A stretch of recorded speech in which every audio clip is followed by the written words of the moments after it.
Right. Hello, Anne. Morning. Thank you so much for agreeing to be part of this interview chat show process that I'm doing with a group of people over a period of time, looking at how the experience of lockdown and the regulations around COVID-19 have impacted on their lives, their families' lives, their friends, their work life, but also what benefits it's brought to their lives. And one of the reasons that I'm doing this, Anne, is if people who haven't seen the first video, one of the reasons that I'm doing this is because of my own experience, which was pretty challenging mentally and emotionally, to a point that I actually struggled to reach out for help because of a fear of feeling like a failure, feeling like I'd be judged, and just feeling completely alone. But in this process, I realized that there's hundreds of people out there in a state of confusion and feeling bound up in feelings of pressure to do something, not knowing what to do, worried about going back to work, and also just concerned and terrified about what lies ahead, really, what changes there are. And but there's also this group of people who have had the most amazing benefits and from this extraordinary experience, and it's actually opened up areas of self-development for them to explore that they might not ordinarily have had the chance,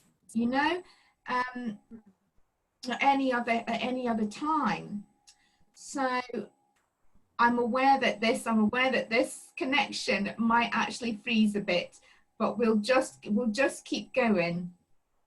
So, and I've known you for about a year now, and you've got quite an extraordinary job as a funeral celebrant, which can be pretty challenging emotionally and mentally at the best of times, but at this period in time, and we've spoken about this briefly before, this has really brought up some real challenges, not just for the families and for the people that you work with, but for yourself as well.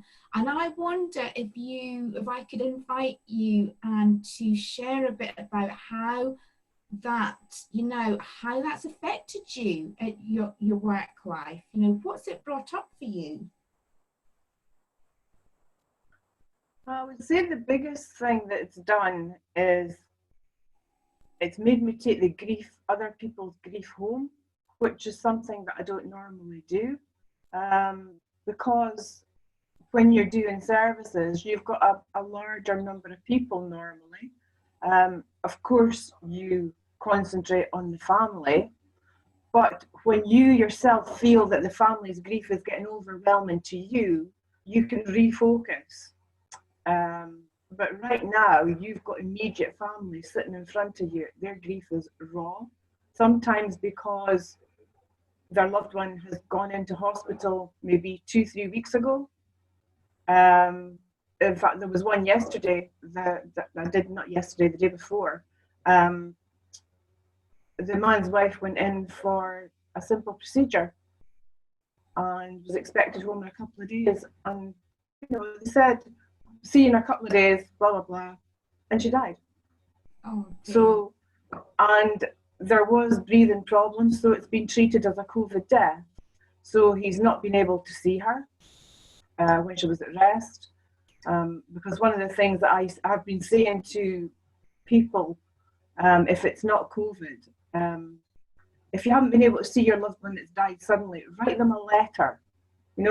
Write down everything that you would normally have said to them were you given the chance to say goodbye, and put that letter in with them. And it helps. It doesn't give you complete closure, but it does help get these emotions down and get them out. But if it's somebody with COVID, the coffin is sealed, so they can't do that. The body is taken away, it's prepared and the coffin's sealed. So there's no chance for them to put in this little letter or things like that, which is even more difficult for them. And then they've also got to choose who gets to go to the service, because depending on the size of the chapel that the service is held in, if you've got a big family, who do you say can go to Grandma's funeral? Who do you say can't go to Grandma's funeral? Who can you say can go to Dad's funeral? When you've got maybe a couple with 5 or 6 kids and who've now grown up, and then they've got partners and they've got children, who gets to go? Yeah. You know, you've got that. I can't make that decision. It's down to the family. But it's so heart-wrenching for them that they decide, okay, it's just immediate, so the daughter can go but her husband can't, and the son can go but the wife can't. And they're sitting there grieving for their dad, wanting the person who gives them most comfort to be there with them, and they can't. Yeah. And because it's such a small group, you take that on board. You feel it. You really feel it. The first COVID service that I did, I just felt utterly useless, because the normal thing to do at a funeral is you go and you hug somebody, you reassure them, you put your arm around them, and there's all that stopped, and I just felt absolutely useless. I have to say I have broken the rules a couple of times, because I just can't not do it. And the people that I have broken the rules with have been just grateful to have that somebody there. So yeah, it's just, and it's small things that you never thought would make a difference. Like normally when you go to see a family, all the family are there. You've got maybe aunties, uncles, you maybe got a close friend, and you're getting all these stories. Now you speak to one person on the phone. If you're lucky, you'll get a Zoom call with a couple of them.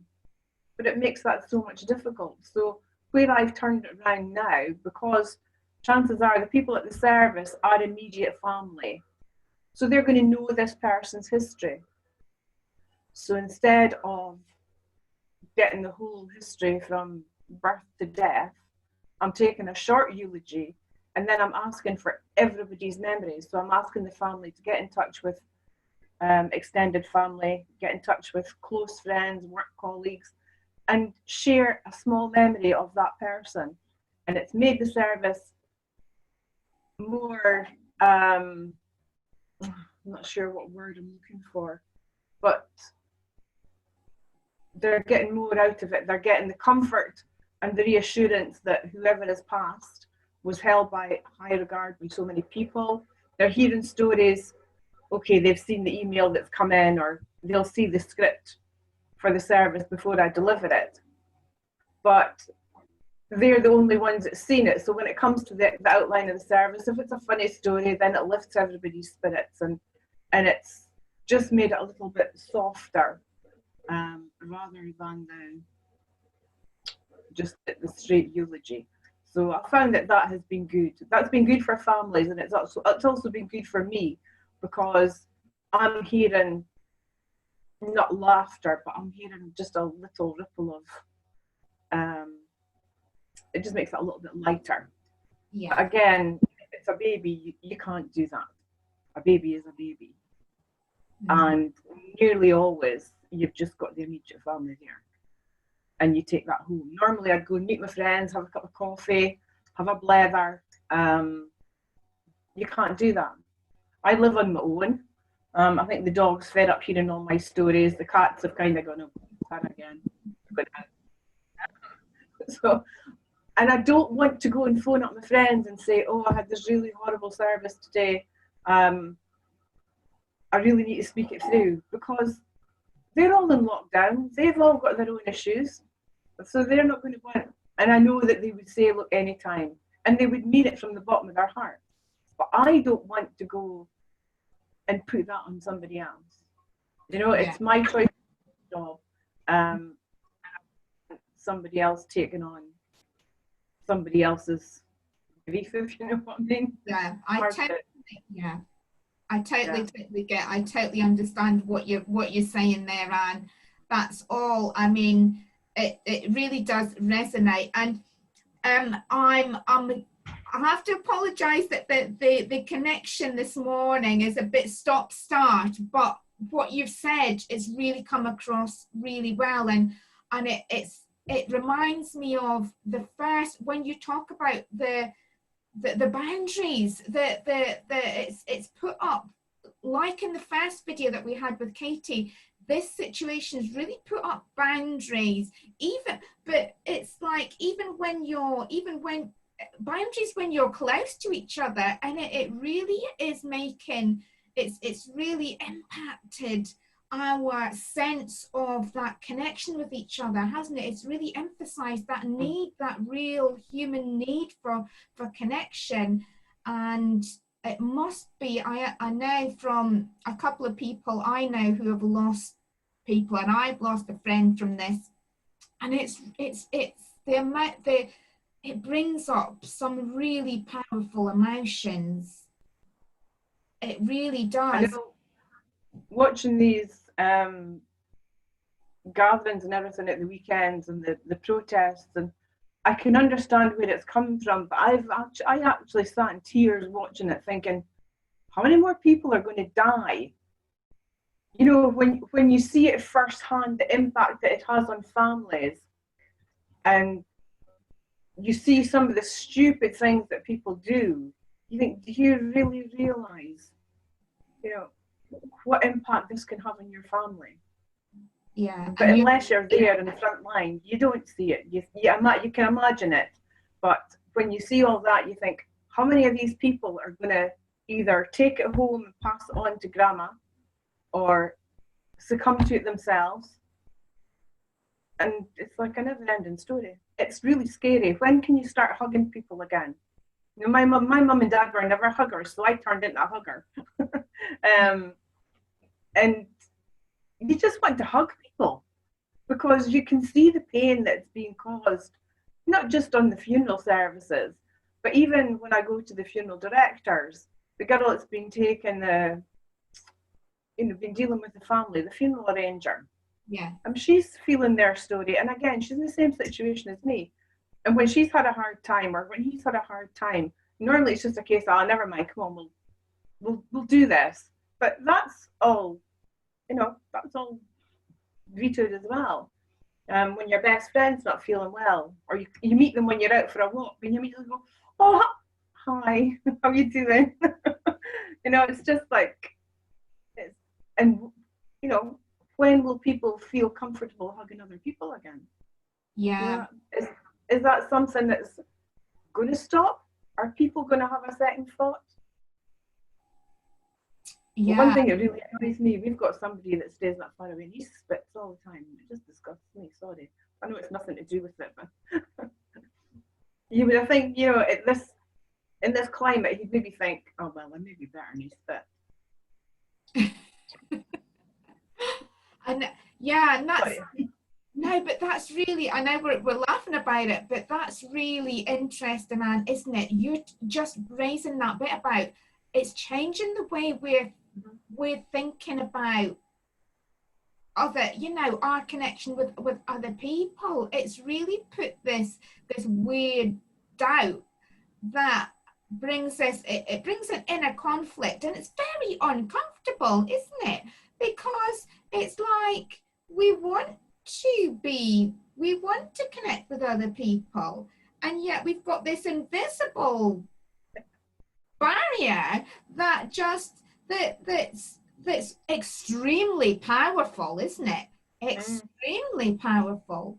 And it's causing the most awful pain with everybody. But as you say, we're finding ways, and what you were saying earlier about getting people to talk to each other, encouraging people to reach out to each other after the service to help them find some kind of resolution for their grief.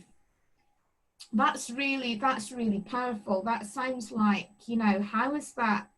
What feedback do you get from people about this situation, Anne?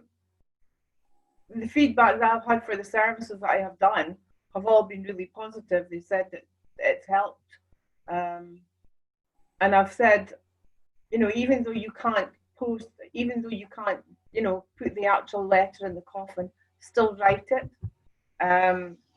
Write it and burn it, write it and dig it in a hole and bury it. But, you know, it's important that you're able to say those things to them. Otherwise, you're going to carry it around all the time.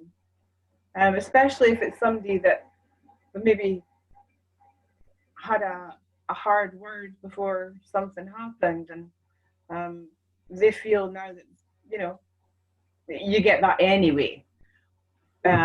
You know, not everybody lives in a world of fairies and sandcastles and what have you. In fact, I think very few people do. But if there's been a specifically harsh word and there's not been a chance to reflect and say sorry, then the people carry that with them for such a long time. So I think it's always important that they do say sorry. But the feedback that I've had, because of, I mean, I'm not a trained counsellor, but I speak from the heart, and I do my job from the heart. And if I think that that would be what I would need to do, then I'll say, well, it might not be right for you, but this is what I would do. And if it's helped them, then fine. I had a wee girl last week who lost her mum, so I bought her a wee teddy, just a little wee thing like that. And I got a wee T-shirt for it, printed with a picture of her and her mum. Oh, nothing, but for her, it's something.